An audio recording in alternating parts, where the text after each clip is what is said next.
Por favor, acompáñenme en sus Biblias a Romanos capítulo 4. Ya terminamos el capítulo 3 y vamos a estar entrando ahora al capítulo 4. Vamos a ver los 8 primeros versículos de este capítulo para empezar y veremos qué nos dice Dios. Ya están todos ahí, Romanos 4. Versículos 1 al 8. Voy a estar leyendo de la Nueva Biblia de las Américas y dice la palabra de Dios. ¿Qué diremos entonces que halló Abraham, nuestro padre según la carne? Porque si Abraham fue justificado por las obras, tiene de qué jactarse, pero no para con Dios. Porque, ¿qué dice la Escritura? Creyó Abraham a Dios y le fue contado por justicia. Ahora bien, al que trabaja, el salario no se le cuenta como favor, sino como deuda. Pero al que no trabaja, pero cree en aquel que justifica al impío, su fe se le cuenta por justicia. Como también David habla de la bendición que viene sobre el hombre, a quien Dios atribuye justicia aparte de las obras. Bienaventurados aquellos cuyas iniquidades han sido perdonadas y cuyos pecados han sido cubiertos. Bienaventurado el hombre cuyo pecado el Señor no tomará en cuenta. Vamos a orar. Bendito Padre, te doy gracias en esta mañana.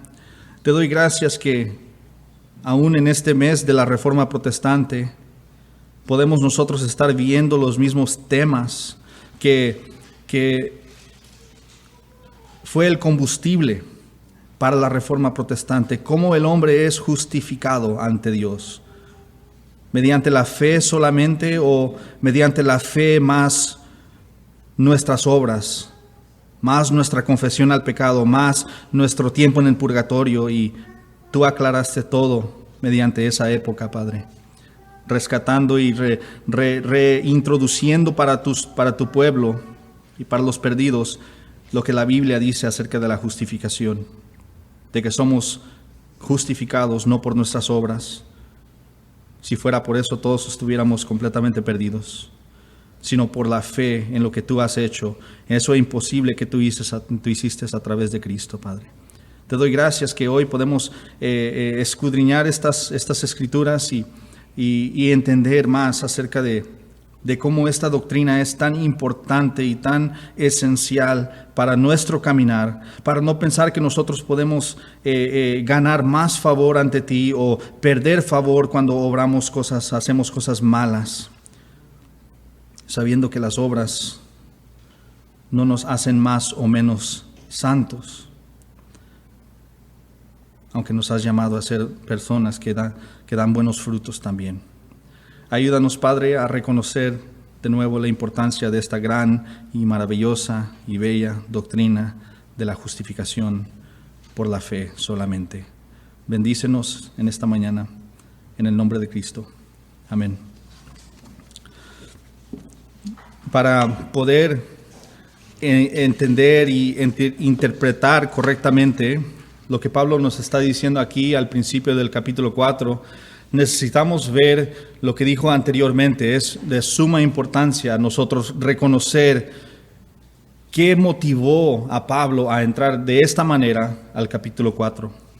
Ahí en el capítulo 3, el capítulo anterior, desde el versículo 19 hasta el versículo 31, Pablo menciona o hace referencia a la ley unas 9 veces. De hecho, son 11 veces, pero 2 no tienen que ver con la ley, las escrituras del Antiguo Testamento. 2 de ellas simplemente está usando ley en lugar de la palabra un principio.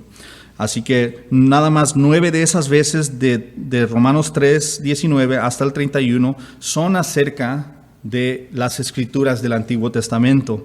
Y Pablo dice algunas cosas muy fuertes acerca de la ley. Por ejemplo, en Romanos 3:20 dice Pablo, porque por las obras de la ley ningún ser humano, nadie será justificado delante de él. de Dios. Es concreto, blanco y negro. No está jugando, no está dejando espacio ahí para una interpretación que dice que por nuestras obras o las obras de la ley podemos ser justificados. También dice en Romanos 3:28, porque concluimos que el hombre es justificado por la fe, importante, aparte de las obras de la ley, es decir, completamente cortados de las obras de la ley. De nuevo, son palabras muy fuertes, muy directas. Y debemos recordar en este momento que la iglesia en Roma, ¿no?, les está escribiendo a los cristianos en Roma, que esa iglesia estaba compuesta tanto de gentiles como de judíos cristianos. Entonces los cristianos judíos, al escuchar cómo Pablo de cierta forma está un poco agresivo contra la ley, o más bien contra las obras de la ley, estos cristianos judíos, al escuchar las palabras de Pablo, podrían pensar que él está siendo muy hostil hacia las escrituras del Antiguo Testamento. Es razonable pensar que algunos de ellos van a sentirse tentados a oponerse a las palabras de Pablo acerca de que la ley es impotente, no puede salvar a los pecadores. Es una de esas cuando estás conversando con alguien y de repente te miran medio... Yo creo que eso es lo que estaba sucediendo en el capítulo 3. Las personas estaban pensando tal vez en sus mentes, oye, Pablo es un instigador. Él quiere demoler el Antiguo Testamento. Él quiere quitar la ley por completo y reemplazar la ley con sus ideas innovadoras acerca de la salvación por este otro medio, por este medio de la fe. Pablo sabe de nuevo que las personas pueden malinterpretar lo que está diciendo. Es válido. Él está diciendo blanco y negro, no se puede salvar mediante las obras de la ley. Punto. Pero es fácil de malinterpretar lo que él está diciendo. Y también es fácil de mal usar lo que está diciendo para causar división en la iglesia entre los gentiles y entre los judíos. Así que, en lugar de ignorar las dudas obvias que van a tener sus oyentes, sus lectores, en vez de ignorar las preguntas que podrían tener, en vez de ignorar las críticas que podrían surgir, Pablo mejor las contesta, ¿verdad? Y por eso es lo último que dice en el capítulo 3, en el versículo 31, es él mismo reconociendo que va a haber dudas, va a haber preguntas, y dice esto en el versículo 31, ¿anulamos entonces la ley por medio de la fe? De ningún modo, al contrario, confirmamos la ley. De nuevo, él sabe exactamente lo que están pensando, especialmente los oyentes judíos, los cristianos judíos. Él sabe que están pensando. Ellos están pensando que él quiere destruir la ley, echar la ley a la basura, que no sirve, quítala. Pero eso no es lo que Pablo pretende hacer. Ahora, ya con ese último versículo en el capítulo 3, 31, con ese versículo puesto en su lugar, Pablo ahora procede en el capítulo 4 para defender y confirmar la doctrina de la justificación por la fe y lo hace usando la ley misma. No la quiere echar a la basura, sino que ahora dice, no solo no la vamos a echar a la basura, sino que déjate demuestro, la voy a usar para defender mi caso acerca de la doctrina de la justificación por fe. De nuevo, este es el primer libro del Antiguo Testamento, el primer libro de los 5 libros llamados el Pentateuco, la ley de Moisés. Así que es genial, Pablo, no sé si lo han notado. Pablo es un defensor de la fe tan elocuente, pero tan sencillo a la vez, es realmente maravilloso. Tal vez un día en la gloria le puedo dar una palmadita. la espalda. Pero ahora Pablo se propone a probar en el capítulo 4 de Romanos que el mensaje del Nuevo Testamento, el mensaje post-Cristo, es el mismo que encontramos en el Antiguo Testamento, esa enseñanza, ese mensaje que dice que somos justificados por la gracia de Dios por medio de la fe solamente. En otras palabras, el Evangelio del Nuevo Testamento no contradice el Antiguo Testamento. No hay otro camino de salvación en el Antiguo Testamento. Y yo, cuando era un recién convertido, yo pensaba, pues los cristianos se salvan por la gracia mediante la fe, y los judíos, ellos tienen que obrar por su salvación. Y yo pensaba que había dos caminos para ser justificado ante Dios, dos caminos de salvación. Pero Pablo lo deja en claro aquí, que no es así. El cristianismo no anula, o no es un cambio de lo que el Antiguo Testamento predica. No anula la ley por la fe, como dijo en el versículo 31 del capítulo 3. En cambio, el cristianismo confirma la ley. El cristianismo soporta. El cristianismo es el cumplimiento del Antiguo Testamento, de la ley de Dios. Ahora, si alguien tiene preguntas acerca de esto, les animo a que se acerquen conmigo al final y podemos platicar un poquito más acerca de este tema si usted gusta. Cristo mismo dijo, yo no vine a abrogar, a poner fin, a demoler, a tirar a la basura la ley, sino a cumplir la ley. Y ahí es donde estamos, y eso es lo que Pablo tiene en mente ahorita. Así que él va a demostrar la armonía y la cohesión entre el Antiguo Testamento, el Antiguo Pacto y el Nuevo Pacto, el Nuevo Testamento, utilizando de nuevo a Abraham, a uno de las figuras más reverenciadas, más elogiadas por el pueblo judío.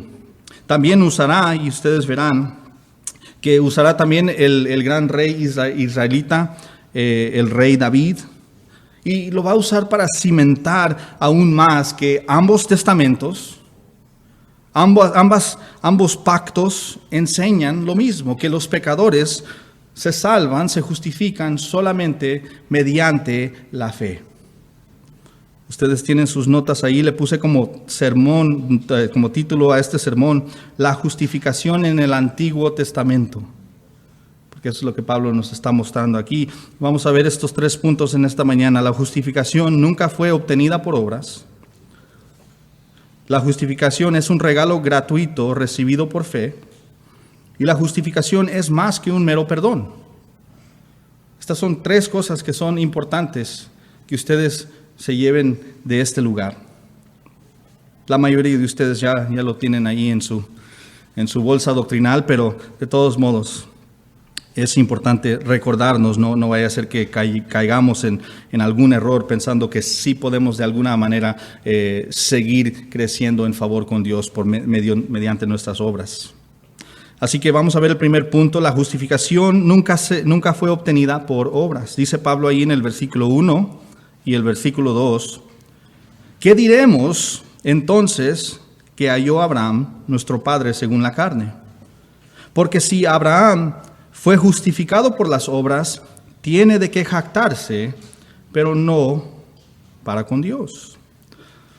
Pablo abre este capítulo y entendemos que los capítulos no estaban ahí. Esta era una carta como cuando tu nana te manda una carta escrita. No hay capítulos y versículos. Pero en esta ocasión ya para el uso moderno, pues tenemos capítulos y versículos. Y el capítulo 4 inicia con una pregunta de parte de Pablo. En el versículo 1, ¿qué diremos entonces que halló este Abraham, nuestro padre según la carne? ¿Qué halló él? Ahora, hay bastante debate. Hay al menos 3 diferentes interpretaciones de este versículo y honestamente no me voy a profundizar. Yo tengo mi convicción y ahorita les voy a decir cuál es y vamos a seguir adelante con esa interpretación de este texto, pero hay al menos 3 diferentes formas de interpretar este versículo. Principalmente los debates giran en torno de qué significa la palabra carne en este contexto, ¿no? En este lugar, ahorita como lo estamos leyendo, nos dice que es nuestro Padre según nuestro linaje, ¿no? Según la carne es nuestro Padre, así se entiende este versículo, pero es incorrecto.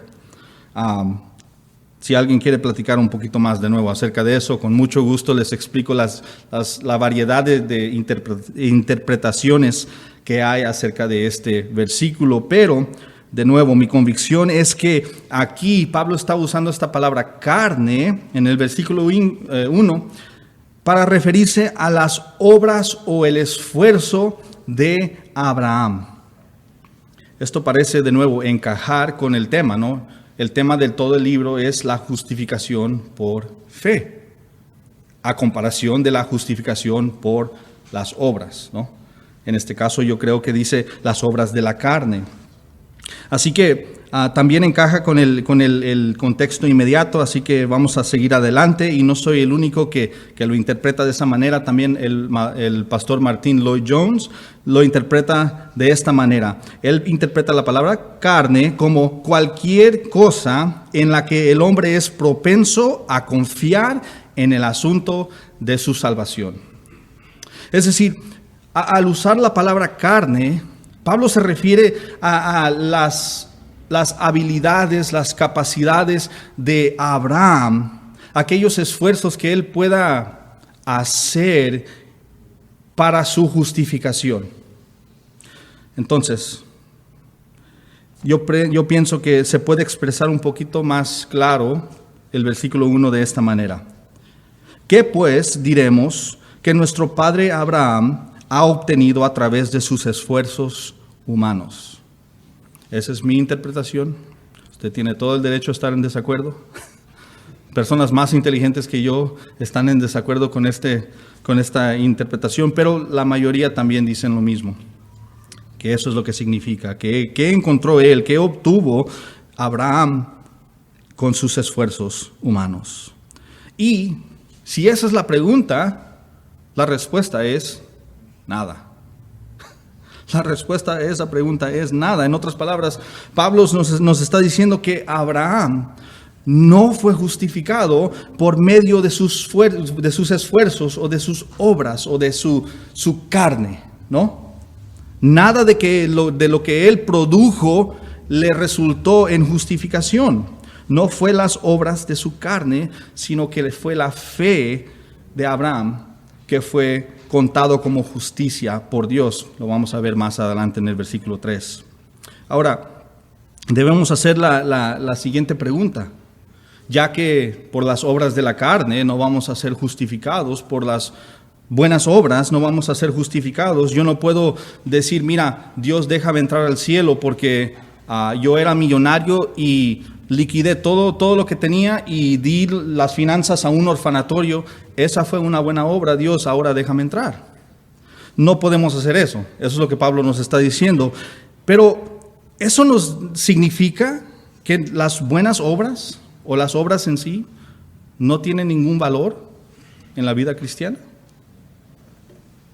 Martín Lutero, y he compartido esta cita muchas veces, lo expresó la fe obrando mediante las obras, o la armonía entre la fe y las obras, de esta manera. Dice, somos salvos solo por la fe. ¿Ok? Pero la fe que está sola no salva. No está diciendo que entras al reino mediante tus obras. Está diciendo que si tú dices que has entrado al reino, habrá una consecuencia. Y si no hay una consecuencia de las obras, si nuestra fe está sola, sin obras como consecuencia, dice, no salva. La verdadera fe salvadora está siempre e inevitablemente acompañada con obras. No se puede divorciar de las buenas obras, o como la Biblia los llama, los buenos frutos. Esto es lo mismo que nos dice Santiago capítulo 2, versículo 18, diciendo esto. Pero alguien dirá, tú tienes fe y yo tengo obras. Muéstrame tu fe sin las obras y yo te mostraré mi fe por mis obras. ¿Ves? No se pueden divorciar. La evidencia de la fe salvadora son las buenas obras. Mateo 3:8, también tenemos un relato ahí donde Juan el Bautista confronta a los líderes religiosos de su época diciéndoles esto: den frutos dignos de arrepentimiento. ¿Por qué les dice eso? Juan les está diciendo a estos hombres: si dices que te has arrepentido de tus pecados, de tu forma vana de vivir, entonces compruébalo viviendo de una manera que lo demuestra. Cierra la boca y demuéstramelo, está diciendo. Esa es la amonestación de Juan. ¿Qué tan difícil es decir, ya me arrepentí? ¿Qué tan difícil es no decirlo y comprobarlo mediante nuestras acciones? Los cristianos no hacemos buenas obras para ser salvos, porque es imposible. Hacemos buenas obras porque somos salvos. Es la consecuencia de nuestra salvación, no la entrada a nuestra salvación. Si dices ser cristiano, te quiero preguntar: ¿qué dicen tus obras sobre tu profesión de fe? Porque si dices ser cristiano, tienes la bandera. Pero ¿qué dicen tus acciones? ¿Qué tipo de fruto estás produciendo? ¿Es fruto bueno, sano, santo o qué? O dicho de otra manera, ¿puede la gente ver que eres cristiano por la forma en que vives? Las cosas que haces, las palabras que salen de tu boca, las cosas en las cuales te deleitas. ¿Qué dicen esas cosas acerca de tu profesión de fe? Supongamos por un momento que es ilegal ser cristiano. Y hoy te toca ir a la corte ante el juez para ser juzgado por ser un cristiano. ¿Habría suficiente evidencia en tu vida para condenarte de ser cristiano? Si la respuesta es no, es posible que pienses que eres cristiano y no lo eres. De nuevo, si alguien aquí dice, oye, mi vida no concuerda con mi profesión, no se vaya de aquí sin hablar conmigo, por favor. Entonces vemos que aunque nuestras obras no nos pueden salvar, las obras son una parte vital de la vida cristiana. Ahora Pablo continúa en el versículo 2 dándonos una declaración hipotética. Algo que no sucedió, pero digamos que sucedió. Dice, porque si Abraham fue justificado por las obras, de nuevo, no lo fue, pero digamos, tiene de qué jactarse, dice. Tiene de qué jactarse. Pablo está diciendo a modo de argumento, digamos que Abraham sí fue justificado por sus obras. En ese caso, él tendría todo el derecho de jactarse y de gloriarse en sí mismo y en sus obras ante Dios. Es lo que nos está diciendo Pablo. En Efesios capítulo 1, versículos 6, 12 y 14, esos 3 versículos dejan muy en claro que toda la gloria y toda la alabanza por nuestra salvación y nuestra justificación pertenecen exclusivamente a aquel que nos salvó, no al que fue salvo. A él no le pertenece la gloria, no se puede jactar, solamente Dios puede. El hombre no tiene ningún derecho ni razón para jactarse, ni siquiera el gran patriarca judío Abraham, ni él. Quiero hacer lo mismo que Pablo hizo en este versículo, dar una situación hipotética. Digamos que sí se puede recibir la salvación, la justificación mediante nuestras obras. Digamos por un momento. Esas obras, déjame les digo, que tendrían que ser concebidas a través de motivos perfectamente puros y santos, Tendrían que fluir de una mente y un corazón totalmente libres de suciedad y contaminación pecaminosa, y tendrían que luego hacerse con manos que nunca hayan hecho una sola mala acción. ¿Quién califica? Solo esto califica como un acto, como una obra digna de ser recibida a cambio de la justificación de Dios. Solo esto. Pero en realidad, ya lo dijeron ustedes, nadie lo puede lograr. Ningún simple mortal puede hacer eso. Romanos 3:23, el famoso versículo, lo deja muy en claro y dice esto acerca de los hombres: por cuanto todos pecaron y no alcanzan la gloria de Dios. ¿Cuántos? Todos. ¿De 100? ¿Cuántos? Los 100. ¿De 3 millones? ¿Cuántos? 3 millones de hombres pecaron y no alcanzaron la gloria de Dios. Desde principio a fin en la historia de la humanidad, este ha sido el caso. Solo hay una excepción a esto. Solo hay una persona que haya logrado esta tarea imposible. Dios en la carne. Dios el Hijo Jesucristo. Jesús es el único que vivió una vida perfecta y sin pecado al siempre guardar desde la cuna hasta la tumba todos los mandamientos de Dios a su perfección. Él los cumplió impecable y consistentemente toda su vida. Sus obras, las obras de Cristo, son las únicas con las cuales Dios está completamente complacido y satisfecho. Así que Él es el único a quien podemos acudir. Todos los hombres, todos los que estamos aquí, incluido Abraham, hemos fallado en cumplir con el estándar perfecto y santo de Dios. Por eso Pablo concluye el versículo 2 diciendo que ante Dios nadie, absolutamente nadie, tiene razón o derecho para jactarse. Y punto. Vamos a entrar ahora a la sección número 2. Versículos 3 al 5. La justificación es un regalo recibido por fe. Ya vimos que no se puede recibir mediante nuestras obras. Ahora vamos a ver que es un regalo gratuito que se recibe por fe. Dice ahí la palabra de Dios en Romanos 4, versículos 3 y 5. 3 al 5.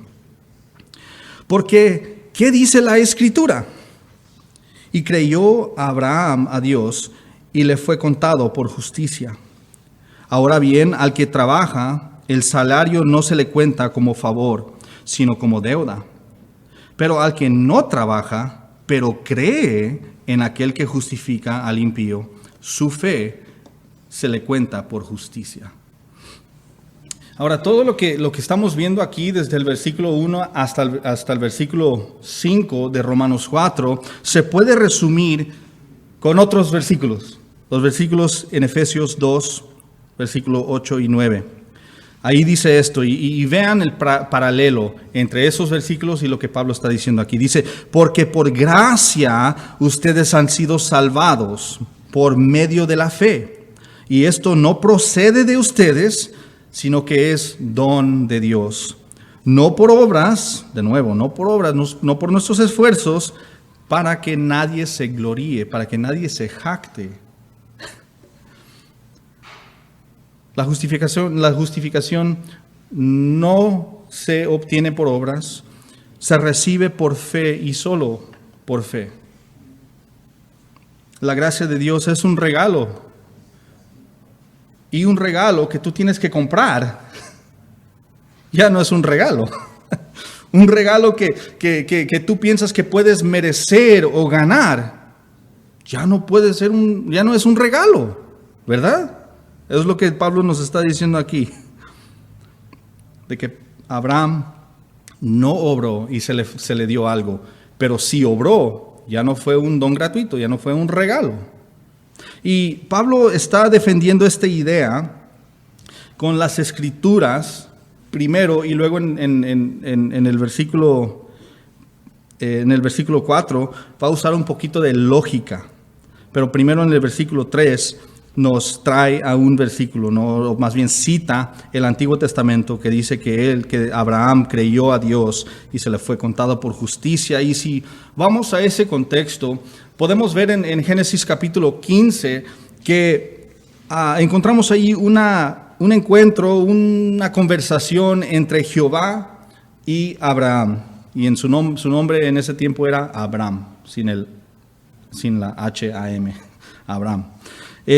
Nos dice esto en Génesis 15, versículo 1 hasta el 6.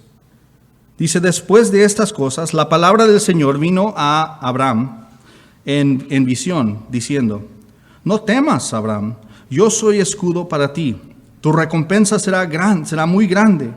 Y Abraham dijo, oh Señor, ¿qué me darás? Puesto que yo estoy sin hijos, y el heredero de mi casa es Eliezer de Damasco, su siervo. ¿Okay? Dijo además Abraham, no me has dado descendencia, y uno nacido en mi casa es mi heredero. De nuevo, hablando de su siervo, de Eliezer de Damasco, que no era su hijo biológico, era su siervo. Pero la palabra del Señor vino a él diciendo, tu heredero no será Eliezer, sino uno que saldrá de tus entrañas, es decir, de tu cuerpo, él será tu heredero. El Señor lo llevó fuera y le dijo, ahora mira al cielo y cuenta las estrellas, si te es posible contarlas. Y añadió, así será tu descendencia. Y Abraham creyó en el Señor y él se lo reconoció por justicia. Esa es la frase básicamente que Pablo está citando en Romanos 4. Que Abraham recibió la justicia de Dios, se le fue reconocido por justicia como un regalo gratuito. No hizo nada Abraham. Y es importante mencionar que esta no es la primera vez que se menciona esta promesa de Dios a Abraham. En Génesis 12, versículos 1 al 3, lo tienen ahí, no lo voy a leer, pero ahí vemos que Dios llamó a Abraham a dejar su hogar. No lo dice ahí, pero él vivía en Ur de los Caldeos. Y luego Dios le prometió a darle a él una tierra para él y para su descendencia. Y que Dios iba a multiplicar su descendencia y iba a ser una gran nación de Abraham. Además, Dios le dijo a Abraham que todas las familias de la tierra, todos los habitantes de la tierra serían bendecidos a través de él, ¿no? A través de lo que Dios iba a hacer con él. Y no lo dice ahí, pero la implicación y lo que Abraham entendió es que Dios le iba a dar un hijo, ¿verdad? ¿Cómo puedes continuar tu linaje si no tienes hijos? Así que esa es la implicación de ahí desde el capítulo 12. Y desde el capítulo 12, cuando primero se hizo esa promesa, hasta Génesis 15, había pasado mucho tiempo. Y Abraham estaba un poquito desesperado, un poquito dudoso acerca de lo que Dios iba a hacer, porque todavía no tenía un hijo. Por eso dice, pues solo tengo este mugroso siervo nada más. No tengo hijo propio que le pueda dar todas mis pertenencias. Nomás tengo a Eliezer. Así que a Abraham le parecía que Dios no iba a cumplir su promesa. Y es por eso que luego en Génesis 15, Dios tuvo que reafirmar su promesa a Abraham. Se nos dice en Génesis 15, esta vez, que Abraham confió en lo que Dios había prometido. Y que dejó de dudar por fin. Y que por eso el Señor se lo reconoció por justicia. El Señor declaró a Abraham justo en virtud a su fe. Entonces, la gran pregunta es, y reconociendo lo que Pablo nos está presentando, ¿qué hizo Abraham para que Dios lo contara y lo reconociera como justo? ¿Qué hizo Abraham? Trabajó, como nos dice ahí, porque el que trabaja merece su salario. ¿Qué hizo? Nada. Abraham no hizo nada, nada en absoluto. Dios hizo todo. Dios inició la conversación.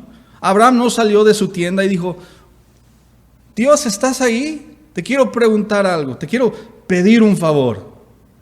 No. Dios inició esa conversación con Abraham. Dios llamó a Abraham a salir de su tierra natal. Y Dios hizo la promesa de que iba a multiplicar la descendencia de Abraham. Iba a bendecir a todas las naciones del mundo a través de su linaje, ¿no? Y entonces Pablo quiere mostrar que Abraham creyó y nada más. Y así se le fue contado por justicia, no por sus esfuerzos, no por sus habilidades o por sus logros, nada de eso. De hecho, era un pagano.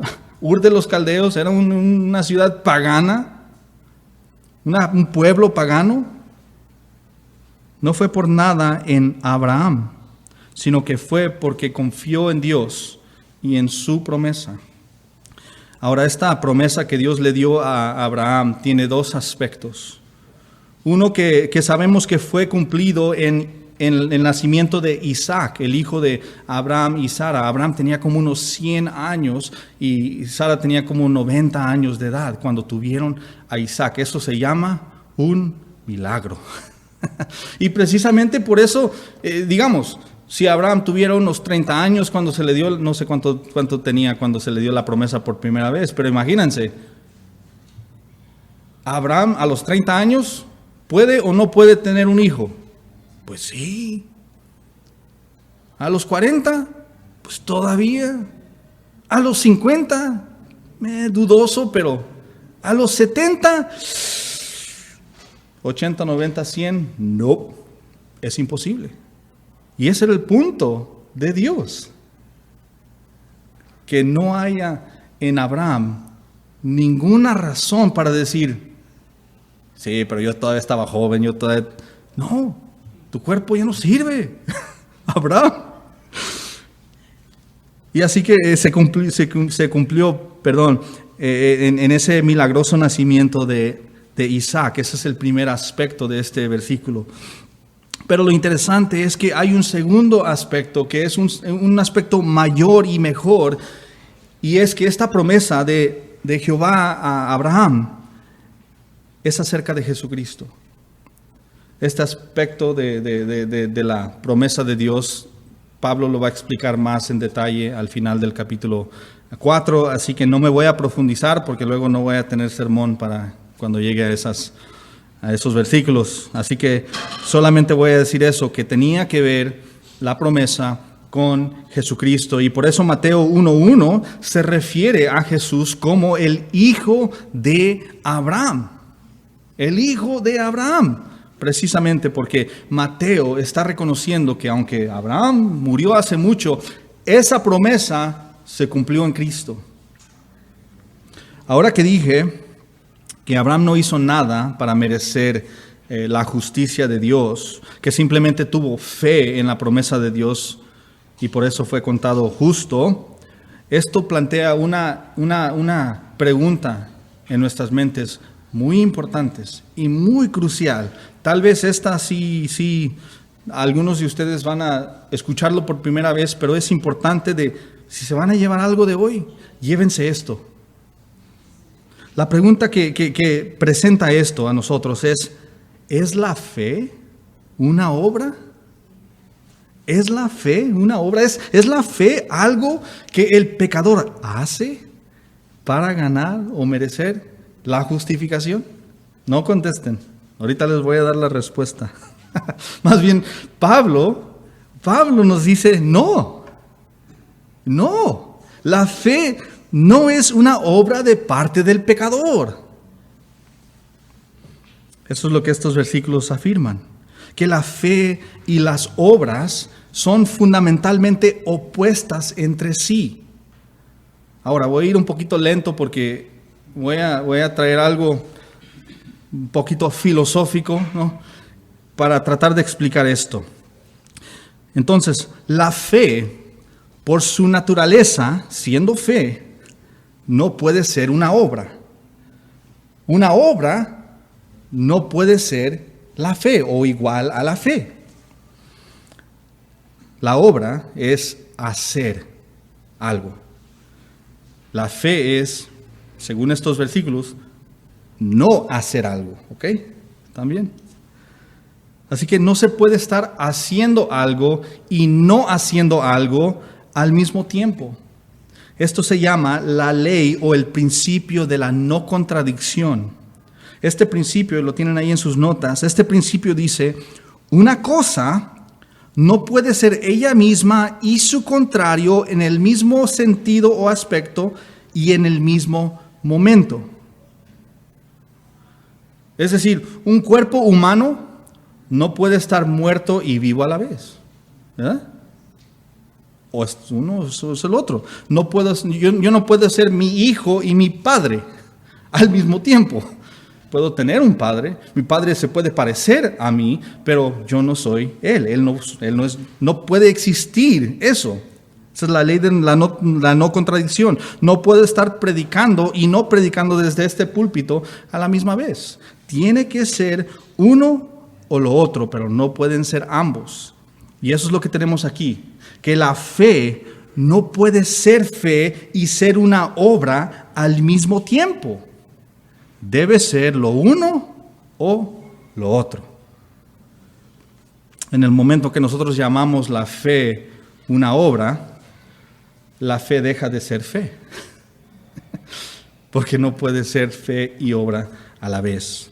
Entonces, podemos concluir que la fe, de nuevo, por su naturaleza, no es una obra, sino que es la ausencia de obrar. No trabajar. Eso es lo que la fe significa, de nuevo. Aquí en los versículos nos dice eso. Y por eso Pablo nos dice lo que dice en el versículo 4 acerca de el que trabaja y el que no trabaja, ¿no? El versículo 4 y 5.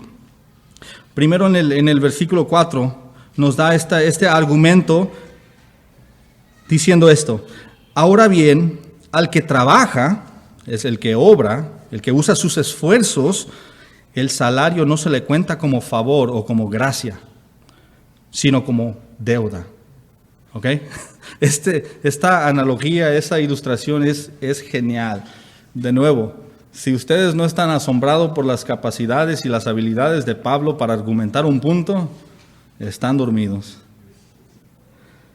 La mayoría de ustedes saben que yo imprimo playeras, eso me dedico. Supongamos por un momento que uno de mis clientes me pide una docena de playeras y le cobro 2,000 pesos, ¿no? Y después de que termino de imprimir las playeras, se las llevo a su oficina y se las voy a entregar y el cliente mira las playeras y está muy satisfecho con nuestro trabajo y luego saca de su cartera los 2,000 pesos. Pero antes de darme esos 2,000 pesos dice, yo soy una persona ultra generosa, súper bondadosa. ¿Sabes qué, Dani? Te voy a hacer un gran favor. Y luego me da los 2,000 pesos. ¿Mi cliente me está haciendo un favor al pagarme lo que me debe? No, eso es absurdo. De ninguna manera se puede decir que mi cliente me hizo un favor. Esto no califica como un acto de gracia de parte de mi cliente. Yo hice el trabajo, él dijo que me iba a pagar, le entregué las playeras. Ahora yo tengo todo el derecho a exigir que me pague y él tiene la obligación de pagarme. Ya no es gracia, es deuda, como Pablo dice. Entonces aquí nos está diciendo Pablo que las obras o el trabajo de Abraham no tenían nada que ver con su justificación. Porque si fuera es el caso, entonces deberíamos concluir que Dios le debía a Abraham su justificación. Dios no le debe nada a nadie. Nunca, jamás. Le puede deber algo a alguien, el hombre. El momento que Dios le debe algo a alguien, ese hombre es Dios, no Dios. Por lo tanto, este acto de justificar a Abraham fue un acto de gracia por parte de Dios. Y no confundamos eso. No fue un acto de obligación, porque si se puede ganar la salvación por obras, concluimos que Dios nos debe, porque hicimos X o Y, ¿no? Pablo resume su argumento ahora en el versículo 5 y de cierta forma es interesante que como que agarra un pedazo del versículo 3, un pedazo del versículo 4, la escritura, lo que dice acerca de Abraham, el argumento lógico del versículo 4 y como que los mezcla en el versículo 5. Dice, pero al que no trabaja, pero cree en aquel que justifica al impío, es decir, Abraham, que no trabajó y creyó en Dios, su fe, de nuevo, en comparación a sus obras, su fe se le cuenta por justicia. Eso es lo que nos dijo en el 3 y el 4. Entonces, para simplificar este punto, Pablo nos está diciendo que, de nuevo, Abraham recibió la justificación como uno recibe un regalo completamente gratuitamente, sin obrar por ese regalo, sin merecer ese regalo, simplemente lo recibió como un acto de gracia de parte de Dios mediante la fe. Pablo nos está mostrando algo muy importante en Abraham acerca de la salvación en Cristo. Nos está mostrando que solamente hay una forma en que los hombres pueden ser contados como justos ante los ojos de Dios. Y esa manera es confiando en lo imposible que Dios hizo mediante la vida, la muerte, la sepultura, la resurrección y la ascensión de Cristo. Si crees en Cristo, lo interesante es que recibirás perdón, sí, esa es garantía de Dios, pero recibirás mucho más que solamente el perdón de pecados. Punto número 3, versículos 6 al 9. La justificación es más que un mero perdón.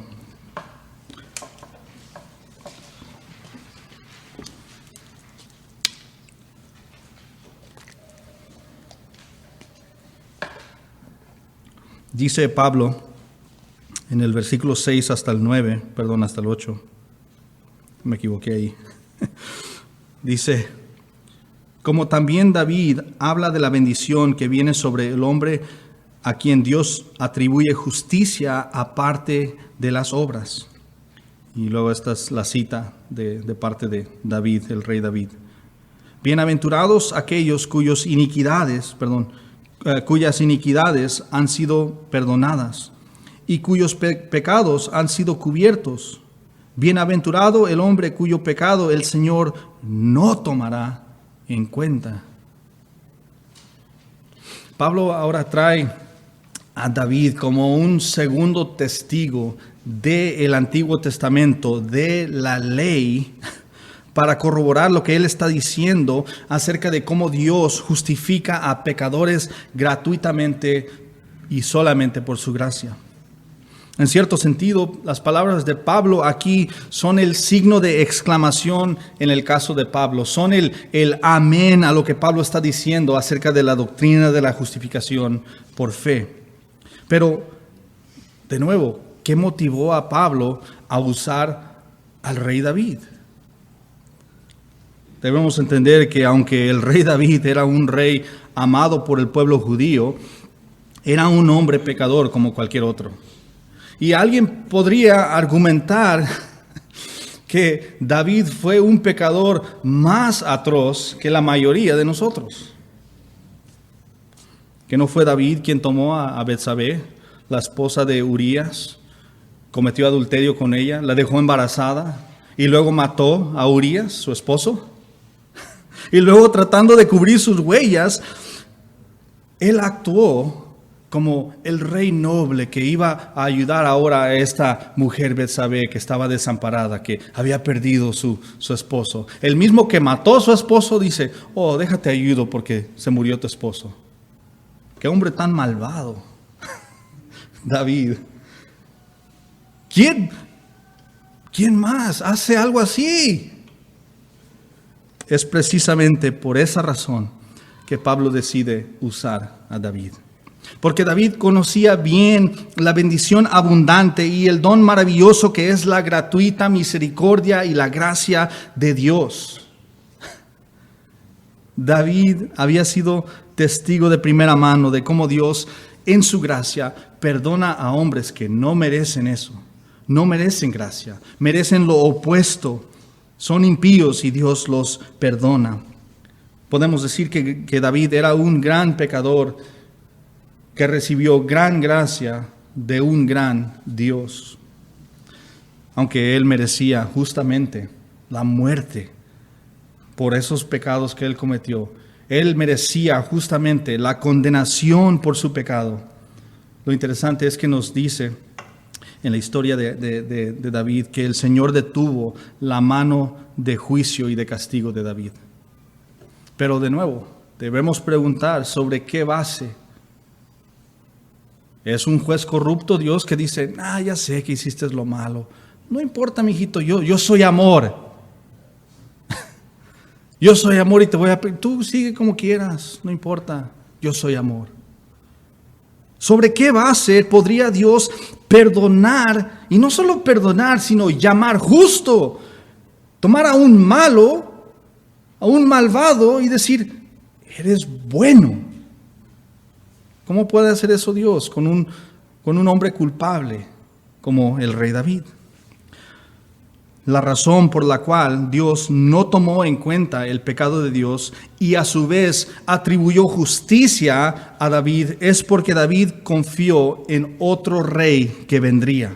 Nos dice eso en segunda de Samuel capítulo 7 versículos 18 y hasta 8 hasta el 29. Iba a venir otro rey, uno que era rey eterno, era el verdadero y mejor David. ¿Quién era? Jesucristo. David se encuentra en la categoría que Pablo menciona de personas en el Romanos capítulo 3, versículos 24 al 26, de aquellos cuyos pecados Dios pasó por alto para castigarlos en Cristo. Ahí se encontraba con ese grupo de personas del Antiguo Testamento que confiaron en un Mesías. No lo veían claramente, debemos entender eso. Las Escrituras no dicen, y su nombre es Jesucristo, y va a tener 12 discípulos. No, ellos tenían una idea. Nos dicen Colosenses que eran sombras y tipos. Cuando ves una sombra, no puedes ver exactamente quién es. Pero es algo, es alguien, obviamente es un ser humano. Y eso es lo que ellos veían en el Antiguo Testamento. Eso es lo que Dios le había prometido a él, que uno de sus descendientes iba a estar en su trono por la eternidad. Y ese rey, era Dios apuntando a su hijo. Y este es el corazón del Evangelio. Que tú y yo no podemos hacer nada para quitar nuestra culpa, así como David no tenía nada. Estaba en bancarrota espiritualmente, no podía quitar su culpa por sus pecados. También él no tenía recursos para ganar o adquirir la justicia que Dios exige de nosotros para permitirnos estar en su presencia. Nosotros tampoco tenemos nada. Tenemos todo lo malo y nada lo bueno, nada de lo bueno. Pero Dios, en Cristo, automotivado por amor, interpuso su Hijo. Él sacrificó su Hijo. Él castigó a Cristo para que los pecadores culpables, como tú y como yo, y como Abraham y como David, pudieran no solo escapar del castigo que merecemos, sino que también podríamos recibir la justicia de Dios puesta a nuestra cuenta completamente gratuita por fe. Esa es la buena noticia del Evangelio. Eso es lo que Dios hizo en Cristo. Es mucho más que perdón. Perdón sería tomar nuestro saldo negativo y nuestra deuda y borrarla. Pero Dios no solo hace eso. Dios, en lugar de eso, Él deposita en esa cuenta que ahora ha borrado, está en ceros, ahora deposita todas las riquezas de Cristo a esa cuenta, y ahora nosotros, los pecadores indignos y que no merecen nada bueno, tenemos en nuestra cuenta un saldo positivo y desbordante por medio de la fe. Esta es una verdaderamente buena noticia. Es lo que David estaba hablando, una bienaventurada noticia. Noticias que alegran el alma, que hacen que los mudos griten con alegría, que hacen que los cojos griten exaltando a Dios por medio de Cristo. Esta es una muy buena noticia, noticia que es digna de ser creída y digna de ser proclamada por nosotros. Pónganse de pie, vamos a orar.